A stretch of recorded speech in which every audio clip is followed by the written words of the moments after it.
talo flaval fa boponga momo talafo mai lesi ufonga le la momo le ne taiao o le asolu asfululima o Novemba lua felua tasi.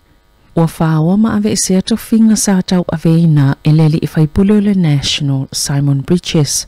Ona o se whaasea e whaasanga ia te ia e whaapione ngā yoinga po o nia mionga e matua o ngaonga le le tala fia ngai. O le poana whaalauloa i le taitai o le National Judith Collins. Sepe pau whaamatalanga o lo ta waile whai unga na whaia masalangolangoina umale komiti whaatono ale vaenga whaupu whaia le National. Na ta ue whaapio lea mata upu e whaatatau ni saunoanga na whaie Bridges i se tamaitai i te tonu o le vasenga o whaipule i se whaatasinga na whaia i nei tausanga ua mawai atu. Na ta ue Collins e le isi whai unga. Ai ole ave se aloa mata whaio i le vaenga whaupu whai sa tau avene Bridges ona ole o ngaunga le whaasea ma le tūlanga mawhatia. Na o iai le na whaia le whaasea ona o le mata upu e le talia i nei lalo lana taitainga mai le whaatalinga tuli fo i le National i ni a mionga i whaafefe seisi tangata piona saunoa le taitai.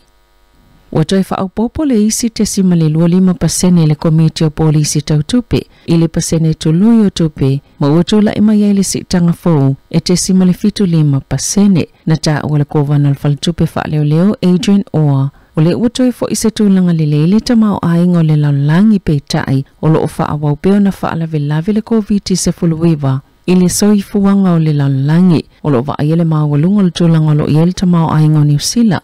Wa tele ngā luenga pe afua i tangata whai ngā luenga, ma ua maulalu whai numero tangata ele ai ni ngā luenga na ta awele komiti e maa losi tupe maua mai ulo awena tui fafo ma ua tele whai tupe whaaluena e tangata whaatau. Ua wha vaile pulesili o le Kiwi Rail o Craig Miller mana wha maluina lawa i le taimina tau o awena tuwai lana wha vaenga i le asoana nafi. Sa liputia le One News ni wha matalanga i winga i ni tua inga o whainga tau wha matau ma winga le mi ngao e whaieta i taisini o le Kiwi Rail. E to asfulu ono ni tangata whainga luenga o lo ngā lulu le taiminei.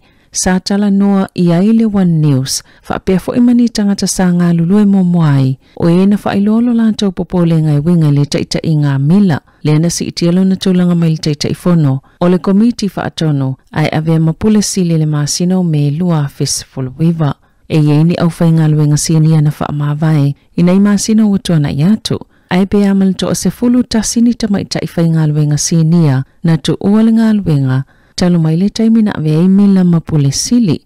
Olo o ia te ena ina tua inga, ai ona ua avea ia tua inga mawhaalawelawe ilana ngā luenga, ua tonu ai lona manatu, ua talawhea ngai moia, lona ainga, male Kiwi Rail, ona whaamawai le taiminei, pe ona ta wele te teifono le tu mau, so me comic, ua ia talia ina le whaamawai ngā le pule sili, ma ua avea foi o ia whai masui o le komiti whaatono, e whaafetai ai mila ilana tautua le Kiwi Rail.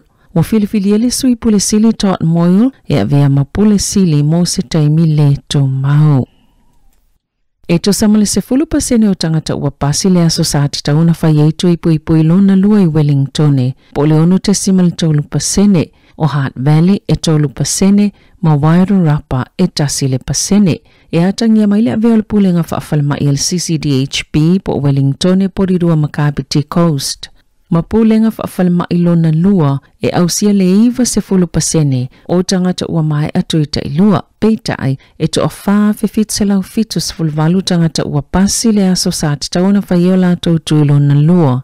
Ma ole whawha pasene o le fwai numera ua silia ma le se fulu vaiaso talo na mai atu i mua. Mo le pulenga whaafalama i Hart Valley e lua felua selau fast fulu 5 tangata ua silia ma le ono vaiaso talo na mai atu i mua. Ai wha 3% ua silia ma le se fulu vaiaso taluai.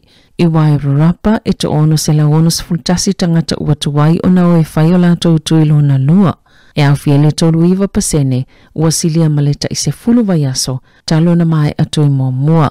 Ai wha maumaunga pito la tamai ua li iputia ile amata na si itia u whai numero tangata ua whaito i pui i pito no ui tua o porirua ma Hart Valley. Ua o atu le iwa se 10% ua mai atu i mua i wainu i o mata i le ito i sifo. E valu iwa pasene ili o ngā tutono wainu i o mata o lo tu maule valu tasi pasene i lato ua mai atu i ta iloa i vaenga umai o wainu i o mata.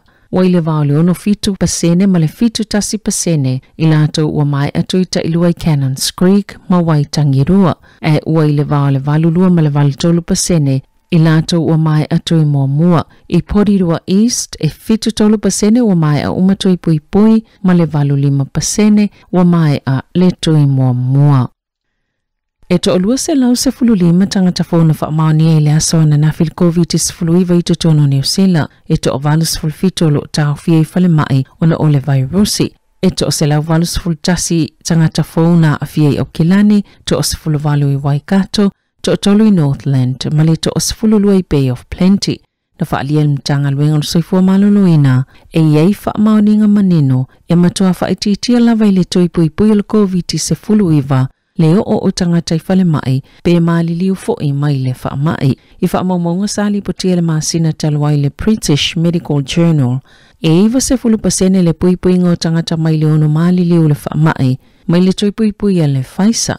E na o le tolu mai le to sifulu lima, tangata maliliu ina upipisi le Delta, iena mai a umolato tui puipui al COVID-19 iwa, pio na wha maoni al wha atonu silo soifua maloloina. Dr. Ashley Bloomfield de le asoana nafi, talo na amata le pipisi al whaamai, e to fast full tasi lato ua maliliu mai le virusi I te tonu o New Zealand. Watoyo se angana whaongaina le company o le Wellington Electric Boat, leva o le ikarere, e whela ua iei pase se Seaview I le Hutt Valley. O le taiminei, o lo tau whaamai a whaataita ingo le waailung o le Sami, ma o le waala upase se momole o le aia I le hemisphere I saute, e matua sawa e ato toa nalu I le ele tise. E se lau tolu lima leo whaingo le pase se mwhaiona ufia iana whainga malanga whaale aso, My Days Bay anga I atu le wafu le Queen's Wharf. I ta alonga, wa whaamania ina nei ma whaaya ina le sa avia ma presidente o le United States of America, Donald Trump. I se whailonga tāua loa le fusilanu uliuli po le black belt I le taalonga le taekwondo na tāua au ina atu ya Trump se fusi pa ulanu uliuli e tāua le 9th Dan black belt. O le fusi pito maua lunga lava le taalonga kalate po le tau fea I tono Florida I le vaiasu talwai e li dong soup le presidente le kukiwan le whaalapo tupatonga le pule ina le taekwondo.